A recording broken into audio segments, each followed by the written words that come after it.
to cover up history. That was probably something they all agreed on, that they all could agree on, is to mask the dirty shit that they have done. Because we're all guilty. All of us. Not white, black, all of us. We're all guilty because we keep playing the same tune. You know, there's different notes, right?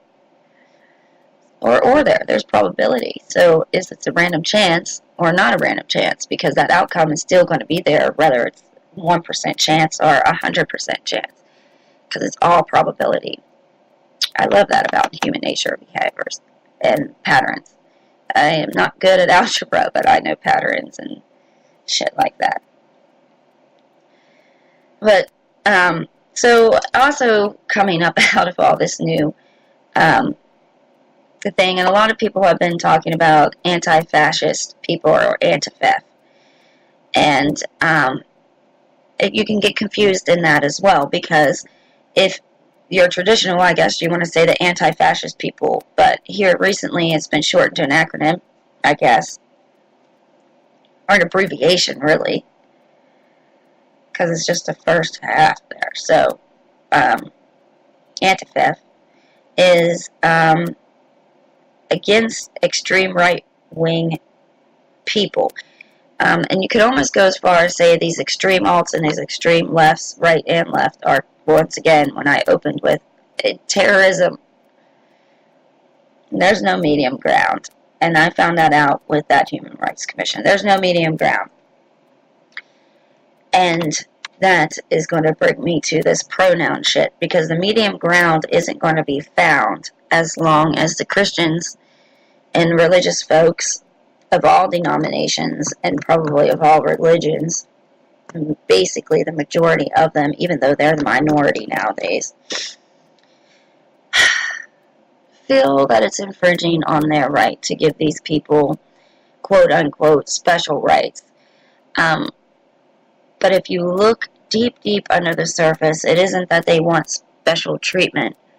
They want people to be held accountable for the crimes they commit against them. Not discrimination or not selling them a cake or bathrooms, but those who are murdered. Like so many gays and transgender people is ranking up there with the minority deaths of hate crimes.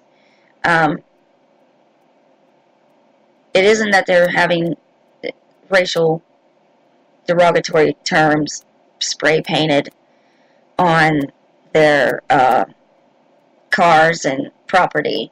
They're being murdered. And it's almost okay to lynch them nowadays because you're not lynching a black man. So, if you could understand, we just transfer hatred like energy from one being to another. And it leaves an imprint. And that shit is very real. And it also scars the youth. And I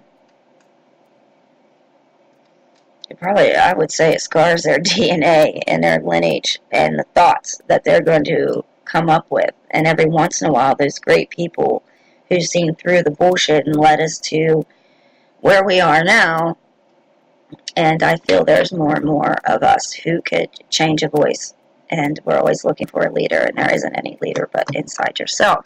And it's when you band together and come with the idea that you're all a leader, but not the idea that we all have to take lead, but we all are in charge of our own life. So when these people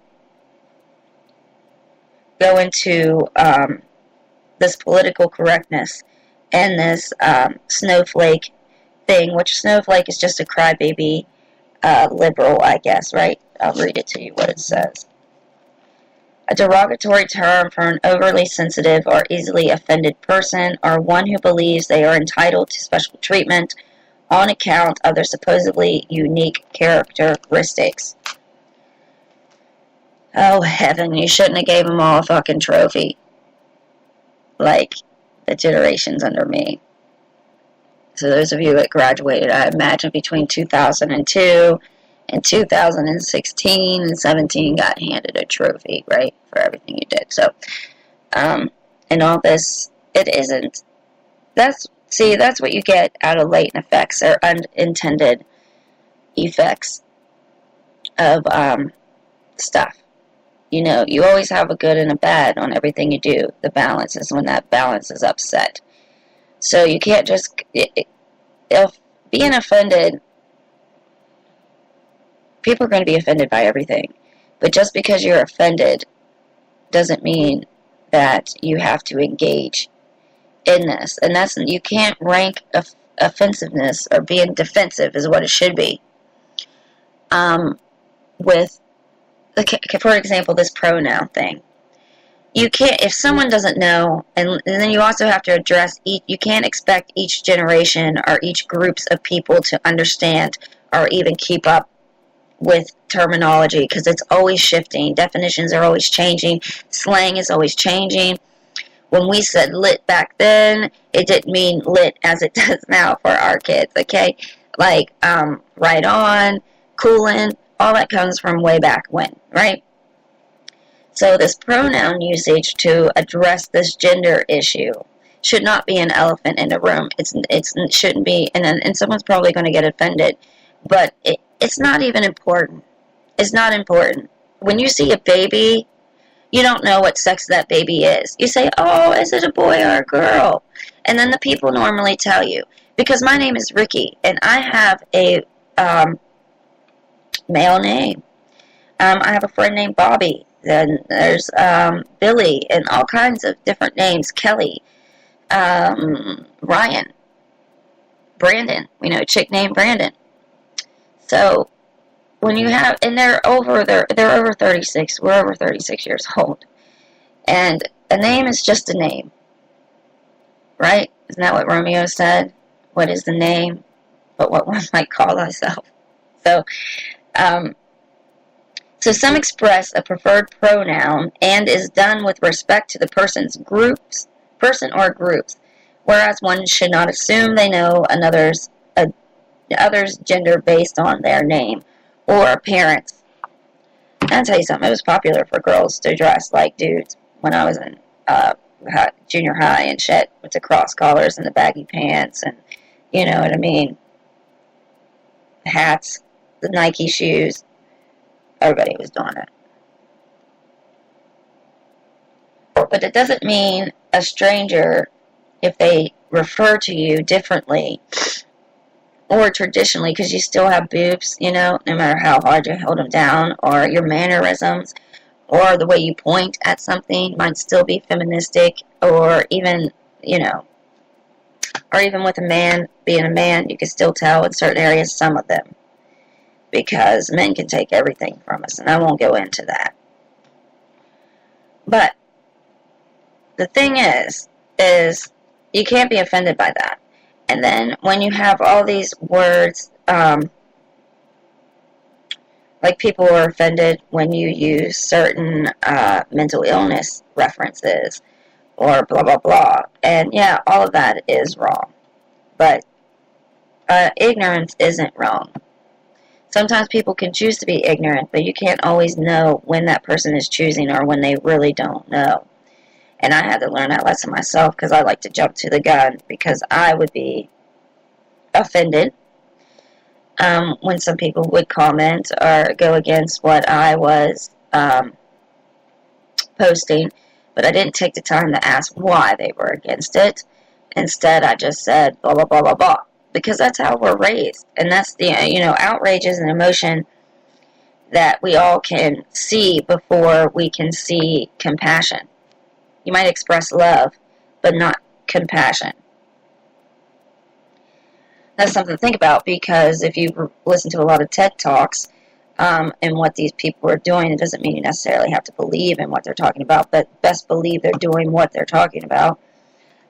They talk on that when they're doing, that's what all the algorithm is. And if the more you choose to hit an angry face or a sad face, the likely the chances, or higher the chances that certain story or whatever it is that caused that emotion will disappear. So even though it's important information and it pisses you off, it's still vital that it appears in these feeds.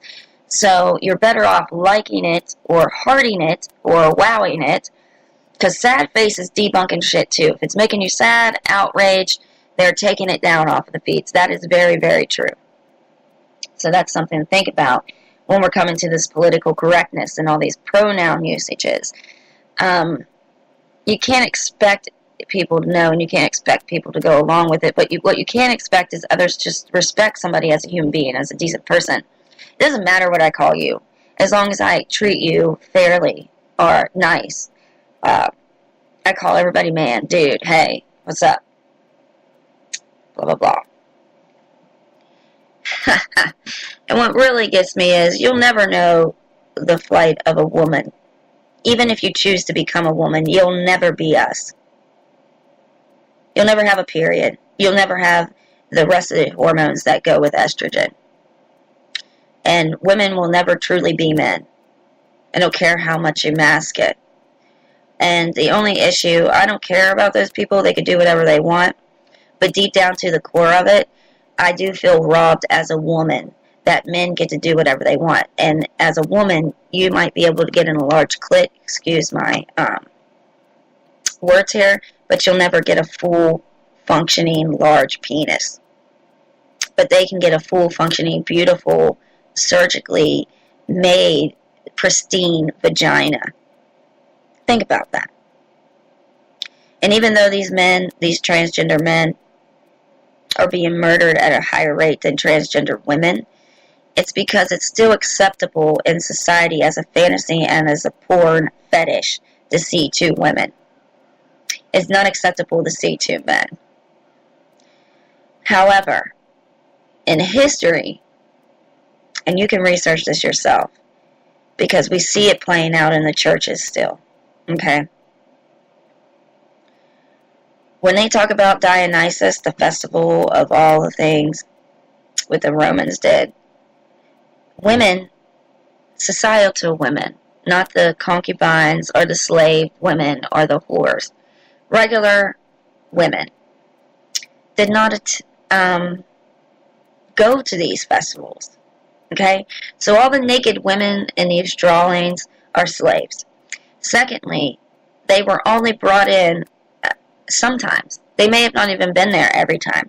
So most of the time when you see these things, these are women doing things in secret to liberate ourselves because they left us lonely. And they would kidnap women and make them slaves. And in turn, we would hate them because they got to have more fun than a regular woman. And that suffrage is still being felt today. So when it comes to men, historically, they could fuck each other in the butt. Sorry. They could be homosexual behind closed doors as long as it didn't spill into their daily lives. And that is still on the books today. That is still why we see them having a hard time struggling, because they need to be with a woman for position and status, but not necessarily love and reproduction. They know they cannot reproduce. However, nowadays, they probably can because we have artificial wombs and surrogate mothers and blah, blah, blah. People selling just their DNA left and right.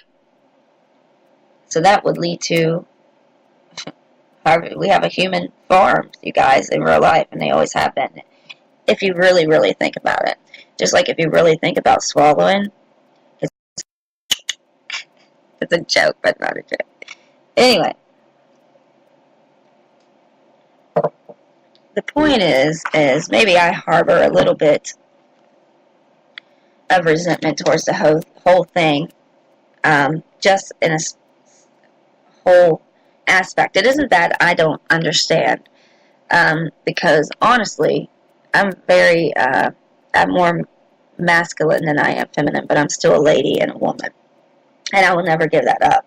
I love being a woman. I love that. I will never feed into a man. So when I choose to be bisexual, it's because I appreciate another woman.